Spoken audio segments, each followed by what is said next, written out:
ఇవాళనే పోలింగ్ మాకు తెలియదు, ఇంకో 2-3 రోజులు ఉన్నది అనుకుంటాను మేము. మాకేం తెలుసు, నువ్వు రాసుకత్తనే తెలుసు. ఇక మాకు ఇవాళ పోలింగ్ అనే సంగతే తెలియదు. రాష్ట్రంలో ఉదయం 7 గంటల నుంచి సాయంత్రం 6 గంటల వరకు, ఇది కూడా మాకు తెలియదు. దీన్ని కూడా చాలా పెద్ద వార్త రాసుకొచ్చినాం. 17 లోక్సభ స్థానాలు. అబ్బూ, మేము 250 ఉన్నాయి అనుకున్నాం. మేము 250 ఉన్నాయి మాకు అనుకున్నాం. గుమాస్తా పేపరు, నీ గుమాస్తా వార్తలు, నీ గుమాస్తా కథలు ఇవన్నీ ఎందుకు? అభ్యర్థులు 525 మంది అభ్యర్థులు 525 మంది, ఓటర్లు 3,32,32,318 మంది ఇంటింటికి పోయి తిరిగి రాసుకొచ్చినట్టు చెప్తాడు. మరి ఇంతమంది ఓటర్లు ఉన్నారని తెలిసినప్పుడు ఎవరెవరు ఎన్ని కులాలు ఉంటాయో తెలుస్తాయి కదా. మళ్ళీ కొత్తగా కులగణన జనగణన ఎందుకు?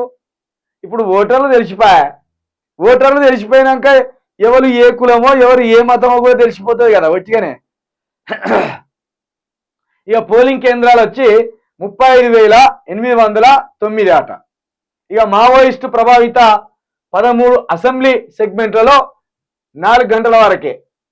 ఏది మావోయిస్టు ప్రభావిత ఆ ప్రాంతాల్లో 13 అసెంబ్లీ సెగ్మెంట్లలో 4 గంటల వరకే ఉన్నదట. ఎన్నికల సామాగ్రితో పోలింగ్ కేంద్రాలకు చేరుకున్న సిబ్బంది, ఇది ఇప్పుడే చేరుకున్నారా? ఆల్రెడీ మొదలైనరా సన్యాసి? ఆల్రెడీ పోలింగ్ స్టార్ట్ అయ్యి ఓట్లు ఎత్తాను, బయటకు వస్తాను. ఇది నిన్న వచ్చిన సమాచారం ఈయనకు. ఇక ప్రతి ఒక్కరు ఓటు వేయాలని సిఇఓ వికాస్ రాజ్ పిలుపు.